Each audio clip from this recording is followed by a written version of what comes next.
अभी हाल ही में भारत सरकार के द्वारा पाली भाषा को शास्त्रीय भाषा का दर्जा दिया गया है।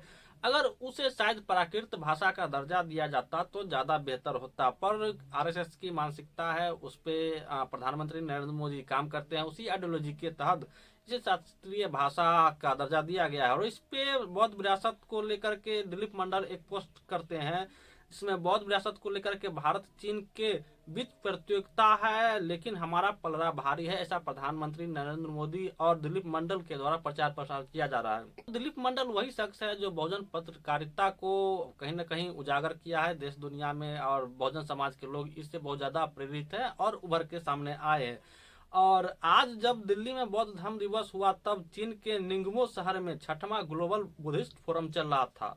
अपना पलड़ा भारी है, क्योंकि बुद्ध हमारे यहाँ के हैं, उनके जीवन से जुड़े सभी स्थल यहीं के हैं। बाबा साहब हमारे हैं, बुद्ध के यहाँ के ग्लोबल है, बुद्ध यहाँ के हैं पर ग्लोबल है, हर किसी के हैं।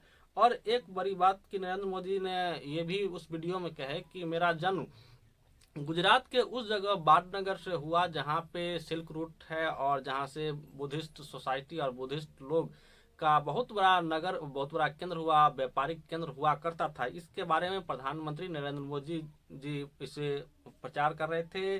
और नरेंद्र मोदी जी अपने बाडनगर के ही वही महान बाडनगर, जो बौद्ध धर्म का प्राचीन स्थल है, बौद्ध शिक्षा का विशाल केंद्र है, सिल्क रूट पर होने के कारण देश विदेश में बौद्ध धर्म के विद्वान यहाँ पहले आया करते थे।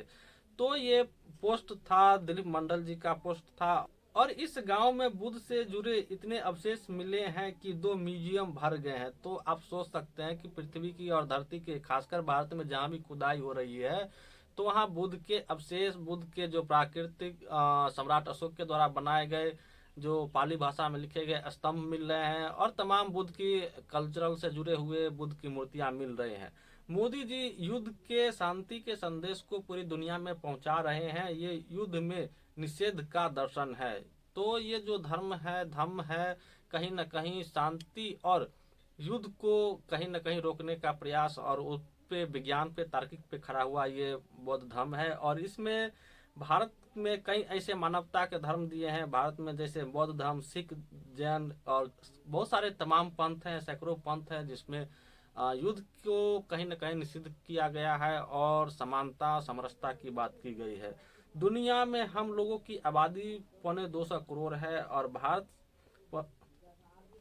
भारत अपनी प्राचीन महानता, सम्राट अशोक के समय का गौरवशाली इतिहास। तो भारत में कुछ ऐसे राजा हुए हैं, अभी तक के इतिहास में 2 ऐसे राजा हुए हैं जो सबसे ज्यादा महान हुए हैं, एक सम्राट अशोक और दूसरे मुगल शासन में अकबर। 2 ऐसे राजा हैं जो भारत में सबसे ज्यादा बहुत चर्चित रहे हैं, उनके शासन, प्रशासन और बेहतरीन रहे।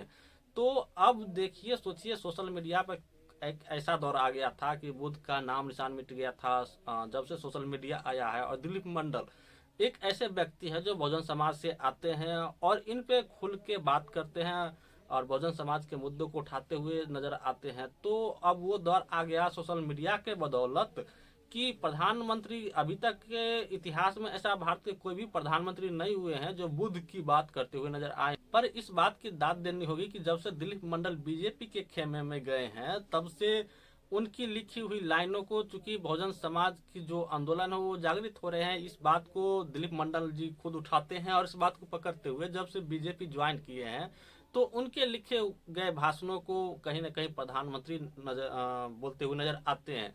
जैसे हरियाणा के चुनाव में जिस तरीके से SC ST के मुद्दों को उठाया, तो वहां पर जिस तरीके से बीजेपी की जीत हुई, कहीं न कहीं किसान आंदोलन और उस जो महिला पहलवान है उसके द्वारा जो दिल्ली में प्रोटेस्ट किया गया, उसमें जिस तरीके से पुलिस ने उसको डिटेन किया, गिरफ्तार किया और लात, डंडे और जूतों से कुचला गया था उस प्रोटेस्ट को, तो उस पे भी अगर कहीं न कहीं प्रधानमंत्री की जो भाषण थी और बीजेपी अगर वहां जीत दर्ज करती है, इतने विरोध और तमाम विरोध के बावजूद वहां बीजेपी दर्ज की, तो कहीं न कहीं इसमें नरेंद्र मोदी जिस तरीके से SC ST OBC के मुद्दे को उठा रही है, तो उस जीत में कहीं न कहीं दिलीप मंडल जी का हाथ नजर आता है। और जिस तरीके से बुद्ध की बात कर रहे हैं अब नरेंद्र मोदी जी, तो उनको समझ में आ गया कि सोशल मीडिया का दौर है और बहुजन समाज के लोग जागृत हो रहे हैं, तो अगर इस मुद्दे को ना उठाया जाए, और जिस तरीके से ये आंदोलन बढ़ रहा है तो कहीं ना कहीं बीजेपी पे भारी पड़ेगी और वो सत्ता से बाहर जाती हुई नजर आएंगी।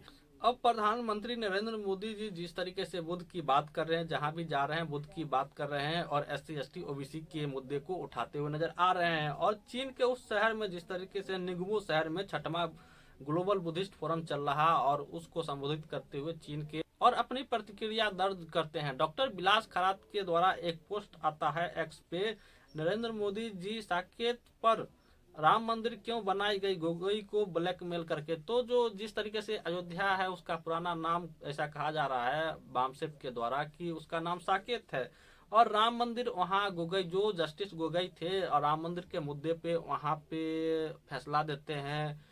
और गोगोई को ऐसा कहा जा रहा है कि उन पे ब्लैकमेल करके एक महिला ने उन पे ये आरोप डाला था कि मेरे साथ ये ऐसी छेड़खानी हुई और इसने मेरा शोषण किया। और बीजेपी RSS के लोग ने उन पे जस्टिस गोगोई को दबाव बनाते हैं और उनको ब्लैकमेल करके राम मंदिर के मुद्दों पे फैसला दिलवाते हैं। तो ये प्रोफेसर विलास खरात का ट्वीट था। और पटना में जिस तरीके से गांधी मैदान में प्रोटेस्ट हुए, बोध गया के उस टेम्पल पे जिस तरीके से कब्जा है, बुद्धिस्ट टेम्पल पे जिस तरीके से बुद्ध विहार पे कब्जा है, सवर्ण ब्राह्मणों का कब्जा है वहाँ पे, उसको प्रोटेस्ट में ये बात BT एक्ट के द्वारा उसे थोपा गया कि 4 सवर्ण हिंदू होंगे उस बोध गया के बोध विहार में। तो उस पे भी बहुत भारी प्रतिक्रिया आ रही है। बहुजन समाज के लोग अब इस पे भी चढ़े हुए हैं कि अब वहां से सवर्ण हिंदुओं को हटाना होगा। और जिस तरीके से BT एक्ट लागू करके उस पे कब्जा किया गया है तो BT एक्ट को भी खत्म करना होगा। आपकी क्या प्रतिक्रिया, कमेंट बॉक्स में बहुत